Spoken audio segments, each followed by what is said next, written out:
William and I were about to get our marriage license when he got called away by a phone call. He just left a quick note saying, "Something urgent came up, we'll reschedule." And then he dashed off. I was left alone in the marriage office surrounded by couples. All because his first love, Gloria, fell down some steps and sprained her ankle.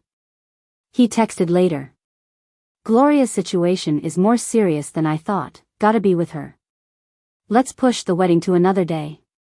I've lost count of the times William's chosen Gloria over me. This time, I didn't get jealous or throw a fit like before. An official looked at me sympathetically and asked, "Are you still going through with it, ma'am?" I pulled out my phone and texted the man who once promised me. "Yep, still doing it." I sat in the waiting area of the Civil Affairs Bureau, staring at the screen. "Wait for me, I'll be there in 20 minutes, came the reply. Just as I was lost in thought, my mom called. "Nina, have you and William registered yet? Come to the Oceanfront Hotel, both families are here for dinner." Even hearing my mom, I felt oddly calm. "Mom, we didn't register. Gloria hurt her foot, and he's at the hospital with her." I wasn't really upset because I'd gotten used to it happening too often. But my mom was furious.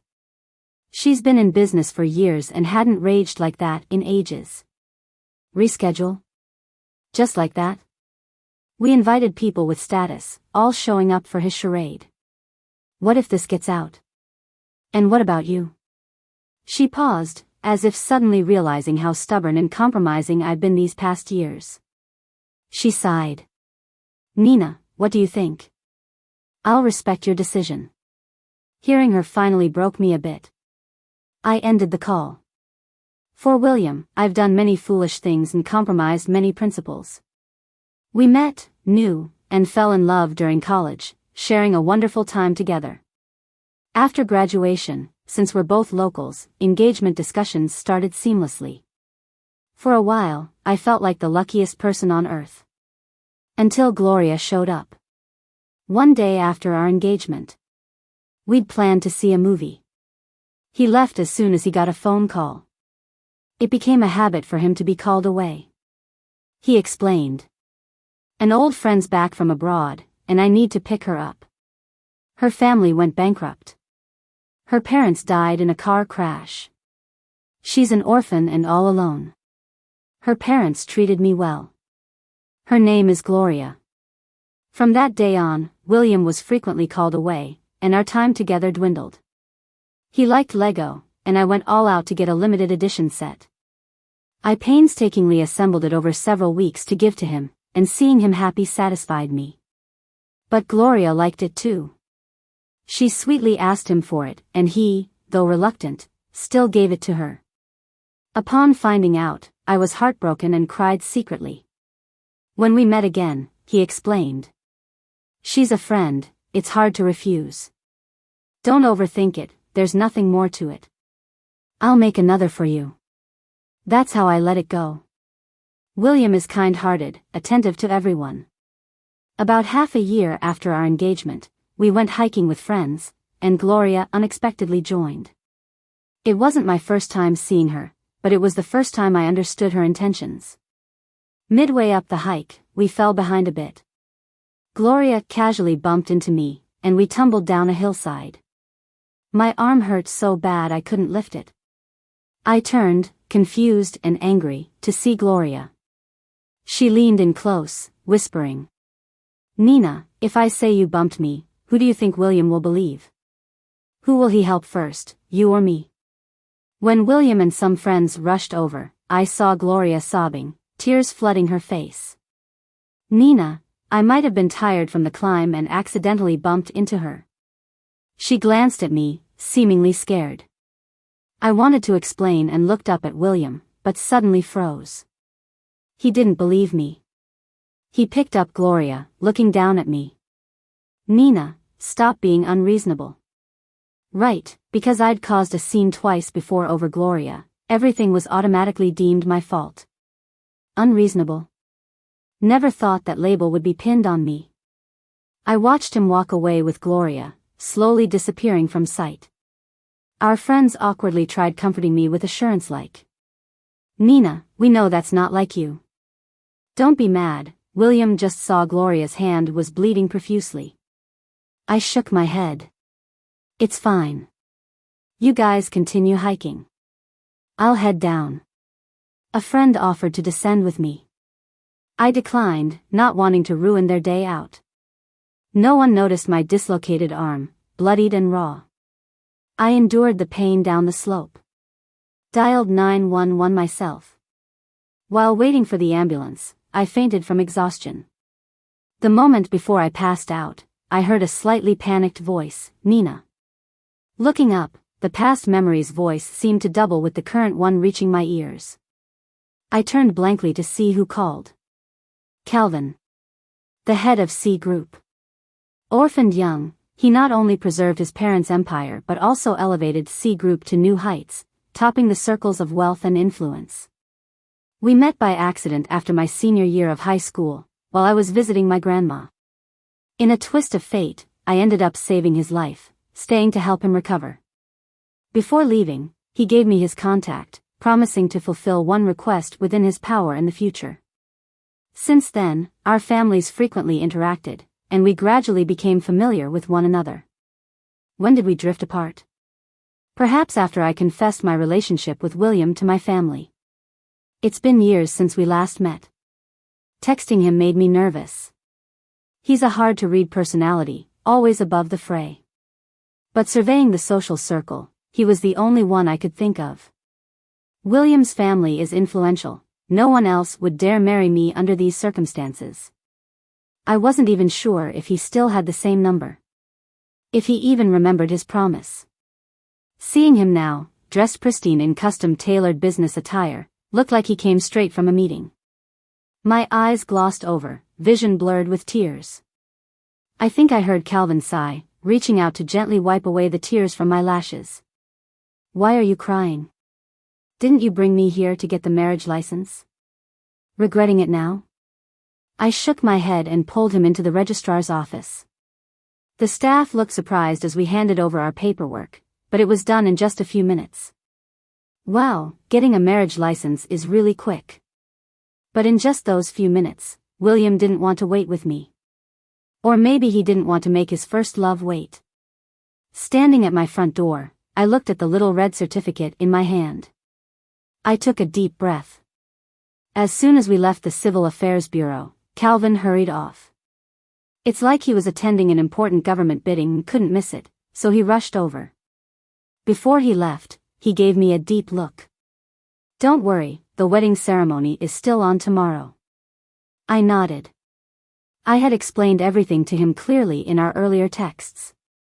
I was about to call a driver when my phone rang. It was William, with his usual warm voice.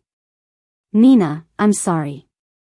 I thought he was apologizing for leaving me at the bureau and for canceling the wedding." Just as I was about to respond, I heard Gloria's sweet voice next to him. "Nina, I'm sorry, I accidentally ruined your wedding dress." "Really, I'm so sorry." Then came William's gentle consolations. "It's okay, don't cry. Nina isn't someone who holds grudges." Then he spoke to me again. "Nina, since the wedding is off tomorrow, I'll go with you another day to pick out a better dress." I didn't feel like talking anymore. My heart was tired, drained.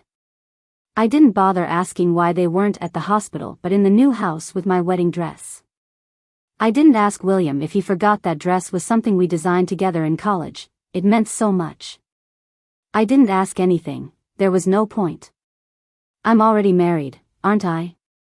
The time I spent with William was happy, and during college, I was even blissful. I also don't deny William's sincerity.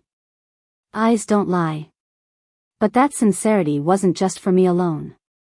Since Gloria came along, I was no longer his one and only. I remember a party once where I got a bit tipsy after just a few drinks, being unused to alcohol. I went to the restroom. When I came back, I overheard a drunken confession. "William, I can't marry anyone else but you." The room went silent for a moment. Everyone knew William was engaged, and friends quickly changed the topic. But I stood at the doorway, holding my breath for William's response. All I got was a gentle reminder, "I'll go get some hangover soup. Gloria's gonna need it for her headache. Y'all look after her." I can't describe how I felt then. Was it disappointment? Or something else? It didn't matter anymore. I was pampered growing up, and the biggest heartaches and grievances in my life so far were all because of William. I compromised and retreated so much that it's embarrassing now to think about it. It wasn't a love just for me alone. Not being the only special one, I don't want that anymore. It's okay, if it's broken, just leave it. Let it go. Hearing my indifferent tone, William was taken aback. No jealousy, no blame, no imagined fights. It should have been a relief, but for some reason, William felt a wave of fear. "Is there anything else?" I asked, not wanting to continue a meaningless conversation. William opened his mouth but then fell silent. "Nothing else." Just as I was about to hang up, I faintly heard Gloria's voice. "William, how about I pack these clothes for you?" I blankly hung up the call. Hearing the voice, William quickly checked his phone, feeling uneasy seeing the ended call. He looked up displeased at Gloria. "No need to pack my clothes for me. I'll bring them myself and then come back." Gloria teared up instantly. "William, you're all I have. Are you leaving me too?" William's gaze softened. "I won't leave you, but Gloria, you need to learn to be independent. I'll bring them myself, and I'm also getting married. If it weren't for your emergency, I'd be marrying your sister-in-law tomorrow." Gloria looked hurt, then resolute. As a Maybach pulled up in front of me, I moved aside, puzzled. The car stopped, and a man in his 40s stepped out and approached me. Smiling kindly, he asked, "Miss Nina?" I nodded. "And you are?" Turned out, Calvin had sent this driver to take me home. I couldn't help but smile. Maybe this marriage isn't so bad after all. Returning home, I was met with a lecture from my mom, disappointedly scolding me. Watching her get more passionate, I quickly pulled out the still warm marriage certificate. Successfully, it dimmed her fiery judgment.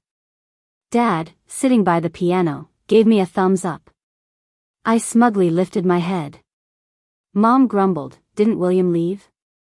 She looked wide-eyed, glancing between the marriage certificate, me, and then at Dad. This. Seeing my usually fierce mom in disbelief, Dad also came over. After checking the names and the photo, he had the same expression. I coolly walked to the couch and asked the maid for a glass of lemon water. Mom and Dad sat beside me cautiously asking, "So this is?" I nodded. "Mom, Dad, I'm not marrying William anymore. I won't be chasing him, getting jealous or throwing tantrums anymore." My words left them stunned, then subtly pleased. "You've come to your senses?" I nodded seriously.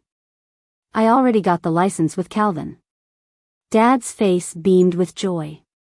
"I've long felt this way, it's just been a pretty face. A central heater, not much else. Never liked him honestly." Mom waved the marriage certificate. "But, this? Tomorrow's wedding?" I looked at Mom.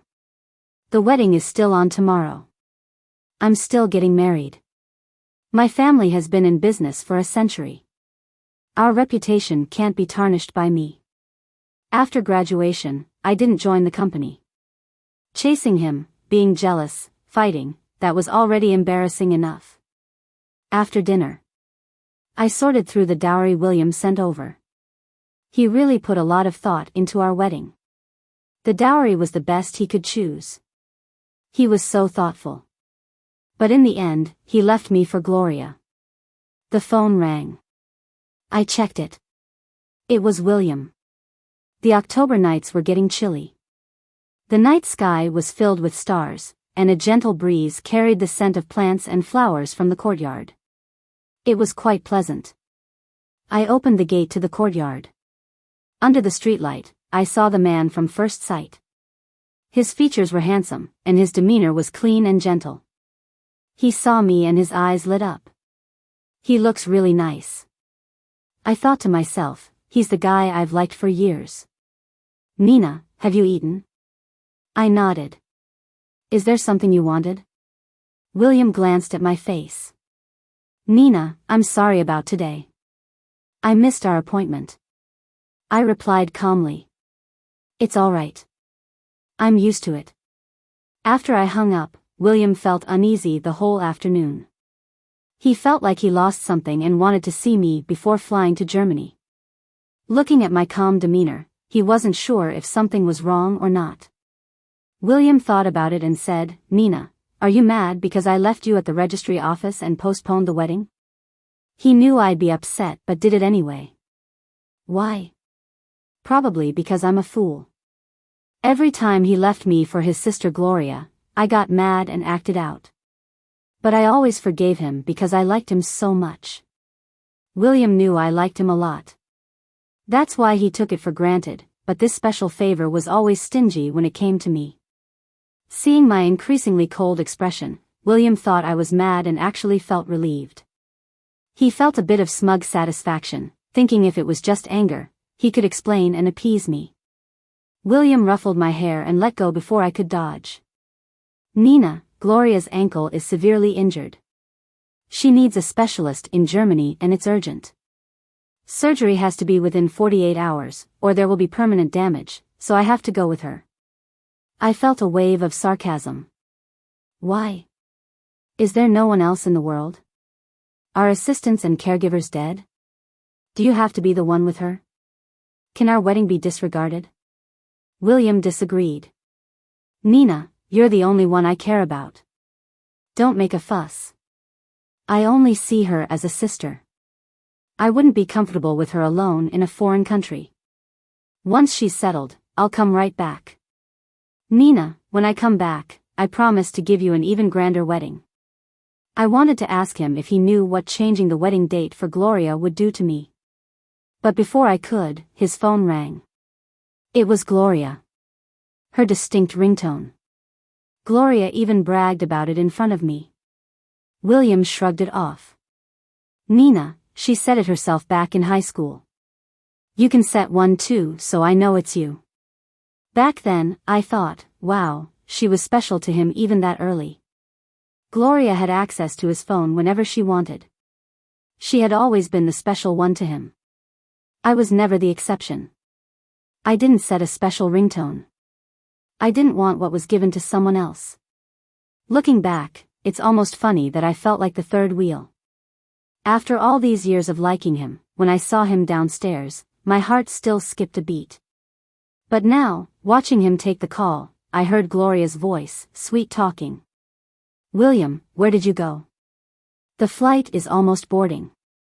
William gently reassured her. Gloria, be good, don't move too much, be careful with your ankle. I'll be there soon. After comforting her, he awkwardly looked at me.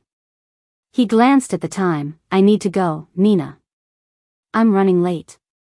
I looked at his slightly anxious face. William, I already. A car horn interrupted me.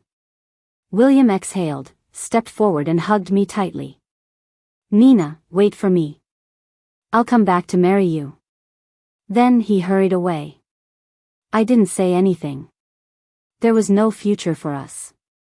William got in the car, looking back at the girl standing under the streetlight. A sudden pang hit his heart. Then, an endless panic erupted. A voice urged him to go back, hold her, tell her he wasn't going to Germany. As her figure grew smaller, he almost shouted for the driver to stop. But his phone rang again. It was Gloria. William fell silent. The wedding is about to start. I looked in the mirror. My wedding dress was elegant and grand, and I was lost in thought. Yesterday, as I watched William leave without looking back, I felt a moment of sadness but mostly relief. This was how it always was, never his firm choice. Forget it, it is what it is. Just as I was about to head home, I saw a car around the corner. A line of cars followed behind. Calvin got out, leading a group of people carrying things, walking over. I felt a bit guilty and puzzled. Did he see William? Why was he here? Why are you standing outside? His deep and magnetic voice came. I thought he hadn't seen anything and smiled a bit. Just taking a walk. What's this? When Calvin said he came with gifts for the wedding, I was taken aback. Then I heard my mom's voice. Calvin's here? What are you waiting for? Invite him inside. Feeling a bit lost, I brought him inside. Sitting on the sofa, I watched Calvin chatting happily with my parents. It felt a bit surreal. The noises from outside brought me back. The time was nearing. I slowly walked to the door, hearing the chatter outside. Everyone knows Gloria likes William. This is clearly stopping his wedding with Nina. I heard William went to Germany with Gloria for a twisted ankle. Shows how much she means to him. With the groom gone, postponing the wedding looks more like canceling it. Nina's been in a relationship for years and not as good as someone who whines. Nina used to be top-notch in our circle, prideful. But now, look at this day. Her reputation is ruined. How is she going to get married now?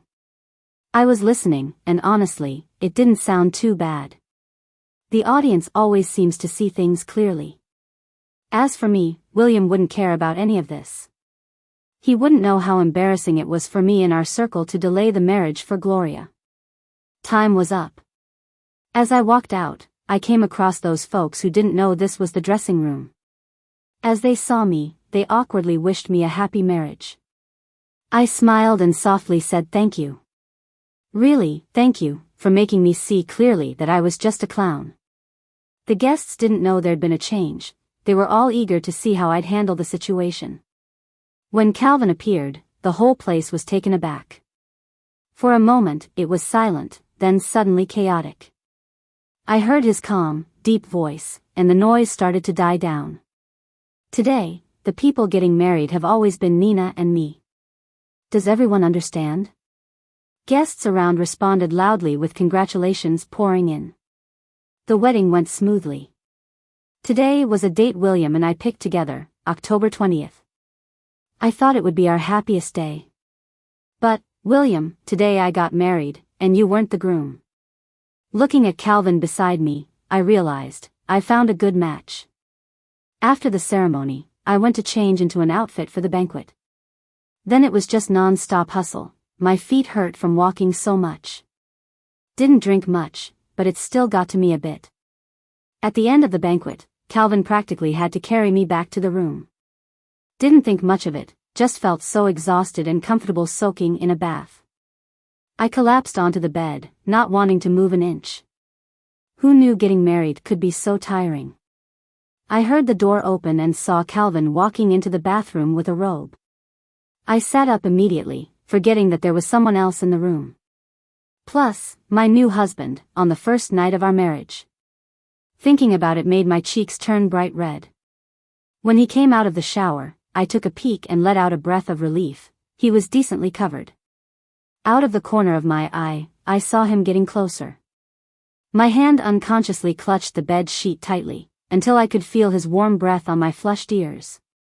I heard a soft chuckle and looked up suddenly, meeting a gaze filled with amusement. My hand was gently pulled away by his large, slender one. Don't hold on too tight, you might hurt your hand. I awkwardly looked away. Calvin got up and walked to the other side of the bed. I know our marriage was rushed. You're not ready yet. Take your time, I won't change my mind. Rest assured. I nodded, feeling uneasy because of William, he knew. Suddenly, an unexplainable sense of grievance welled up inside me. Marrying him so hastily, would I regret it in the future? But right now, I felt at ease. Sharing a bed with a man I wasn't too familiar with in an unfamiliar place, I thought I'd be sleepless. But surprisingly, I fell asleep quickly. The next day when I woke up, I drowsily snuggled with my pillow. Something felt off. Regaining my senses, I quietly released my grip and glanced upward, only to be met by alert, deep eyes that had a hint of amusement as they watched me. My cheeks turned red instantly, and I hurriedly sat upright. I'm sorry, I sleep badly. Calvin raised his hand and rubbed my head. It's all right. No need to apologize, we're married. After freshening up, Calvin looked at me. Come on, let's check out our wedding house. Without thinking much, I followed him. It took me by surprise. Our wedding house was right next to my parents' place. I was thrilled, running around the ground floor eager to see everything. Calvin just stood by the sofa, smiling at me. I thought letting go of William would leave me downcast for a long time, but it turned out that those feelings waned with time. Letting go brought more melancholy and relief. A week after the wedding, William hadn't contacted me once. I was a bit disappointed, yet all this while he's been wholeheartedly taking care of his first love. If I hadn't married Calvin, that week would have been torture. I can't imagine how wild the rumors would have been.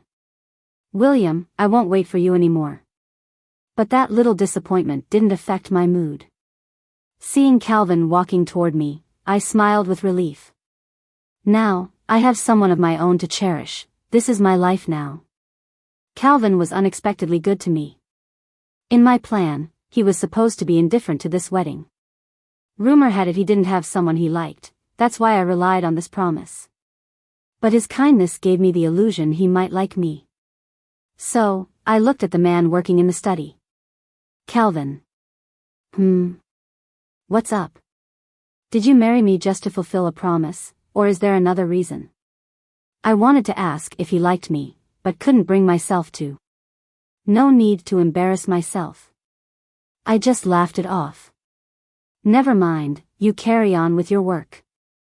Maybe he was just being nice out of respect for his wife, better not flatter myself. As I turned to leave, he pulled me into his embrace, scented with a cool fragrance. I heard a sigh from above. Nina, I thought I made it obvious enough. Stunned, I wasn't sure if he meant what I was thinking. My voice trembled. What do you mean? Calvin looked seriously into my eyes. Nina, I like you. I've liked you for a long time. Since we lived so close to my parents' house, Calvin and I often went there for dinners. My dad was good at piano, and just as great at cooking. He often bragged that it was the piano that caught my mom's interest, and his cooking that won over her heart, the proud red rose she once was. Listening to this, I was envious, my eyes full of admiration. Calvin noticed and whispered soft promises in my ear. If you like it, I'll cook for you too. Seeing my parents' teasing eyes, my face turned red as a beet. You like it? Since Calvin confessed that day, we got much closer. Only then did I learn that he fell for me at first sight. A long time ago, his heart already had room for me. I couldn't help but feel secretly delighted and even boasted about it to my mom. She just gave me an exasperated look. I knew it all along. Ever since you saved him years ago, he's been hanging around our place a lot. At first, your dad and I thought it was just out of obligation. But as he kept visiting, his eyes gave him away. He realized we noticed, so he came clean. Said you were still young, just started college, and hadn't figured things out yet. He'd wait for you to grow up. Your dad and I liked that. He's local, a bit older, sure, but 6 years isn't too much. Marrying into that family would make you the lady of the house. No worries about in-law dramas or complicated family ties. But just as we were warming up to him, you went and told us in sophomore year you were with William. Now your dad and I were furious and embarrassed. When you made your relationship public, he visited once. He said if you liked someone else, he'd step back and wouldn't tell you. He'd stop coming around but kept sending gifts. Now we had this perfect guy, but then we had to deal with William. Your dad and I weren't impressed. Sure, he has a nice face, but what else? He's indecisive, gets swayed easily, and his family's a mess. If he wasn't caring towards you, we wouldn't even let him in. And for what?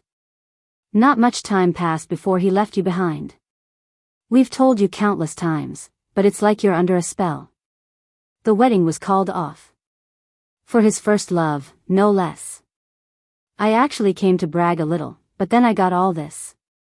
No wonder when Calvin and I got our marriage license, your folks weren't too vocal. It seemed all too familiar. Now, it looks like they're pairing up against me. Seeing my mom getting worked up, I quickly thought on my feet and pointed to the door. Calvin. My mom stopped talking. I quickly darted out of the room. I looked around, saw no one in the hall, so I headed out. Found Calvin and my dad having tea in the garden's gazebo. I walked over. Without explaining, I grabbed Calvin's hand to leave. Confused, he stood up, glanced at my dad, who waved him off. So he came along with me. Linking my arm with his, Calvin noticed I seemed down and softly asked if I was mad. I shook my head, unsure what to say. He pulled me into a hug. Just then, an angry voice called out. What are you two doing? I turned, seeing William, worn out from travel, glaring at Calvin holding me. I said nothing, avoiding his bloodshot eyes and Gloria standing shyly behind him. I hid my face in Calvin's shoulder. Calvin held me, mocking them with his gaze. What I do isn't any of your business. William stepped forward, trying to grab my hand, wanting to pull me away. Calvin smoothly sidestepped him, releasing my hand. William's hand shook. Quickly, he blocked my view. Nina, don't be scared. I'm here, he said, trying to steady his voice. Nina is my fiancée, he said. Calvin has no right holding her like that. He owes me an explanation. I looked at the man shielding me, feelings clashing inside me.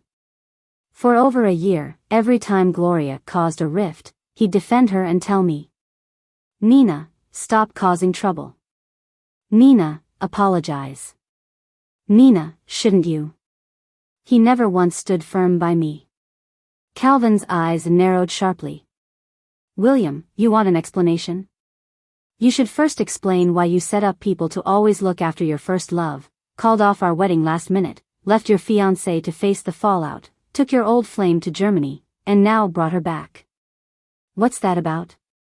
William stiffened, turned to me, grabbing my hand. Nina, it's not like that. There's a reason. I can explain. Calvin broke his grip on my hand. Mind yourself, Master William. Don't handle my wife like that. William's eyes widened, disbelief all over him. Your wife? Impossible. Nina is my fiancée. We were getting married. His voice grew hoarse. He looked at me with hopeful, reddened eyes, his mouth tight, waiting for my denial. But that wish didn't come true. I walked over to Calvin, standing beside him. I've already married him. I really am his wife. William absorbed my words, frozen, speechless. He wavered, Gloria catching his unsteady figure. She softly added, nice quick switch, Nina. I didn't care, didn't bother looking her way. With a glance from Calvin, Gloria fell silent. William pushed off her hand, realization dawning, anger flashing. So the wedding wasn't cancelled? Just replaced with someone else? Nina. How could you? Getting married to someone else on our wedding day. His fury made him tremble. I nodded slowly. I did marry. It was my wedding when you were off with Gloria in Germany. No contact for a week. If he'd called anyone back here, he'd have known. If he had cared about anything regarding me, he wouldn't be finding out now. But he didn't. He was across the ocean, caring for his old love, worrying for only her, all genuine concern. William felt his heart hurt, a deep, gnawing ache like something clawing it raw. How did it come to this? Once in Germany, his phone got lost. Time was short, so he didn't replace it, using a local's instead. He meant to call Nina but was constantly interrupted. He knew Nina must be seriously upset. He had already planned to make it up to her, heal Gloria's foot, return, and give Nina an even grander wedding. He knew he'd wronged Nina this time, but he'd treat her much better, forget about Gloria except shouldering her gratitude, maybe give her money for everything her parents had done for him before. He couldn't let Nina wait anymore. She loved him too much. And now. A sudden wave of anxiety overcame him as he rushed back, not adjusting to the jet lag. He fainted, just like that. William's driver was likely waiting nearby, ran over quickly seeing the scene. Along with Gloria, they helped him into the car. Without looking back, I took Calvin's hand, heading home. Nina. Calvin said softly. This is the first time you've held my hand first. Listening to his playful and magnetic voice, I blushed and said through gritted teeth. Why? Can't I hold your hand? His laughter grew with tenderness. You can, only you can. When we got home, I asked him about what my mom told me. Calvin nodded. I was thinking, I've been hanging around you for almost a year, and you didn't fall for me. Seems like I really don't attract you. I shook my head quickly. No, it's just that back then I didn't dare to have any improper thoughts about you. I thought you were out of my league and wouldn't like me. Calvin smiled. Well, as long as you don't dislike me. We'll take it slow. That day, I discovered a secret. The time William, Gloria, and I went hiking and someone saved me at the bottom of the mountain, it was Calvin. He did a good deed without leaving a name. Later, I heard from a friend that William was in the hospital with a persistent fever. I thought I wouldn't see him for a while. But then the house staff said someone had been standing outside for a long time wanting to see me. I nodded, thinking it was about time we had a proper talk. Invite the person in. Seeing William's flushed cheeks, I knew he ran over while still feverish. I gestured for him to sit down. What do you want to say? William licked his dry lips from the fever. Nina, let me explain. I don't like Gloria. I've been looking after her because her parents were good to me when they were alive, and now she's alone. I only see her as a sister. I've always liked you, and only you. I sighed, pouring him a glass of water. William, actions speak louder than words. You were the one who broke the engagement. You made me face all the gossip, flew to Germany with Gloria, and when she and I argued, you didn't care about the situation and made me apologize. You left me at the hike, carrying Gloria away. And today, you came all the way here. Have you thought about my situation? If Calvin wasn't forgiving, my life would be very difficult, you know? William froze. I'm sorry, I just wanted to see you, he said, opening up again. If he treats you badly, let's get a divorce. Yes, divorce him and marry me, Nina. I thought William was out of his mind. What are you thinking? I'm doing well now, and won't get a divorce.